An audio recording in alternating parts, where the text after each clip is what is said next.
E aí, pessoal, um segredo do Grêmio na evolução das situações dentro de campo. O que mudou no tricolor? Você já parou para pensar? E por que o Inter, que ontem venceu, tomou um caminho diferente? Vamos falar sobre isso. César Cidade Dias falando de Grêmio aqui no YouTube. Papo de gremista para gremista. Agora a hora da Reurbani. Para você que mora num bairro, mora num condomínio e ainda não tem o seu registro de imóvel individualizado. Esse é o trabalho da Reurbani, com muitos projetos, entregando loteamentos inteiros para prefeituras. Você tem na Reurbani um grande parceiro. Converse com eles através do link da descrição. São mais de 15 mil registros regularizados pela Reurbani em estados como Paraná, Santa Catarina e Rio Grande do Sul. Reurbani, parceiro aqui do canal do CCD e parceiro para você efetivar o seu sonho de ter a sua casa devidamente regularizada. Gente, sabe que eu tenho pensado muito e uma das situações que mais me chama a atenção é que tanto o Grêmio como o Internacional enfrentaram seríssima crise neste, eu vou dizer um pouquinho pré-enchente, mas vamos pegar a enchente como base e aquele início conturbado pós-enchente. E eles tomaram caminhos completamente distintos. O Inter acabou trocando o trabalho, o Grêmio manteve o trabalho, o Grêmio agregou peças, o Inter, que tinha feito uma janela dita melhor lá no início do ano, acabou adotando outra conduta, outro caminho. Aí eu vi o jogo do Grêmio contra o Fluminense e depois vi o jogo do Inter contra o time de Juventude. 2 vitórias. Curiosamente, 2 vitórias de virada, relativamente parecidas, mas com diferenças gigantescas entre uma e outra.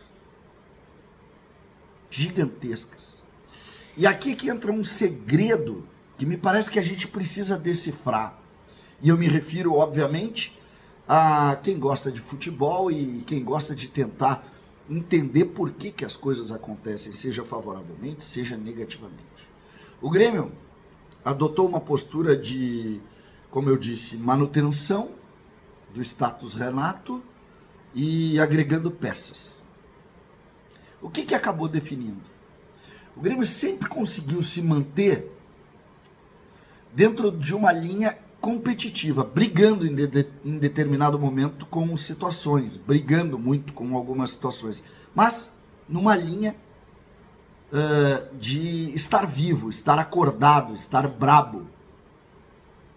Isso manteve o torcedor, de certa maneira, engajado nesse processo. Quando agregou as peças, o Grêmio começou a ganhar. Se a gente olhar, o Grêmio tem nos últimos jogos do Brasileiro 13 em 12. 13 em 15, desculpa, óbvio. E na Copa do Brasil, 2 empates.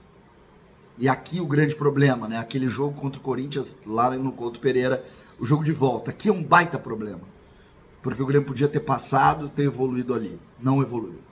Aí vem a Libertadores, que está aberta ainda, mas que o Grêmio fez enfrentamento. Independente de avançar ou não, o Grêmio fez enfrentamento, competiu contra o Fluminense, mesmo que eu acredito que lá o jogo vai ser duríssimo para o Grêmio.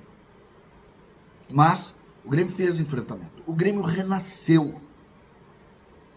Aí tu vai olhar para o caso do Inter e tu vai ver o seguinte: o Inter adotou outra postura, o Inter acreditou que o grupo era maravilhoso, o Inter fez toda uma análise. Quando deu a quedinha, que é normal numa competição, o Inter se desmanchou.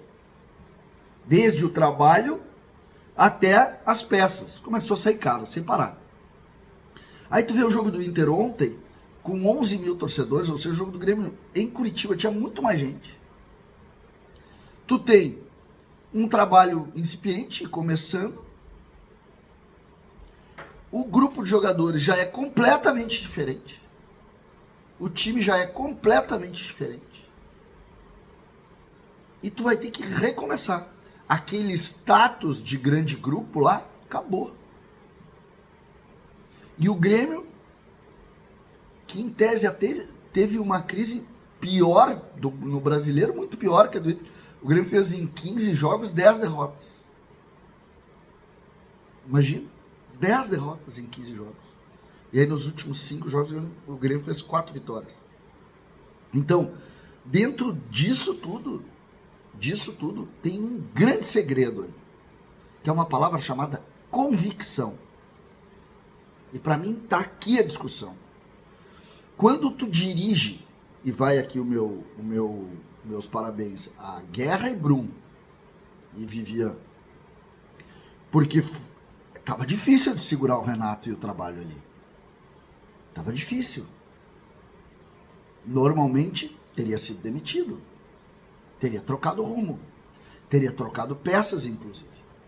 Mas não. O Grêmio tirou 2 jogadores, Galdino e JP Galvão, que, inclusive, aqui erros do Grêmio, tá? Não tô dizendo que tudo é certo, não é. Deveria ter tirado antes, Galdino e o JP Galvão, lá no fim do ano. Pra gente, não tá tudo lindo, maravilhoso, não. Tem erros. Mas se manteve o status. Se manteve o status. Essa é a realidade. E o Inter não acreditou. E o Inter não tem acreditado. Todo meio de ano é isso. O Inter não acredita. E aí, e o Grêmio se mantém numa linha. Sabe que esse raciocínio é um negócio maluco, porque eu acho que o Grêmio precisa romper essa coisa. Mas isso aqui eu tô falando muito mais pro início do ano que vem que qualquer outra coisa. Já falei isso no início do ano passado. O Grêmio precisa romper o status Renato. Precisa fechar assim, um ciclo importante, fundamental, mas precisa. Mas, nesse momento, vocês lembram, eu sempre defendi a permanência, porque eu não acredito mais nessas coisas quando tu não tem tempo de treinamento de pensamento mágico.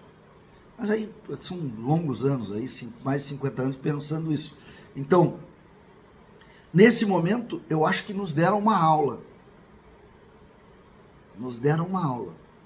E eu digo, nos deram a soma, Grêmio, Inter e tal. Como é importante primeiro, um ambiente sadio, dentro do ambiente do vestiário, e a partir daí, uma organização que te permita ter continuidade em cima da convicção. Essa é uma lógica definitiva. Olhem o time do Inter que começa a temporada e o time de hoje. Olhem o time do Grêmio que começa a temporada e o Grêmio de hoje.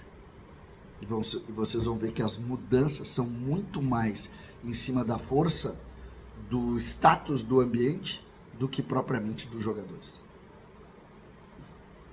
Um desmanchou e o outro segue muito parecido. Dá uma olhada. César, Cidade Dias falando de Grêmio aqui no YouTube.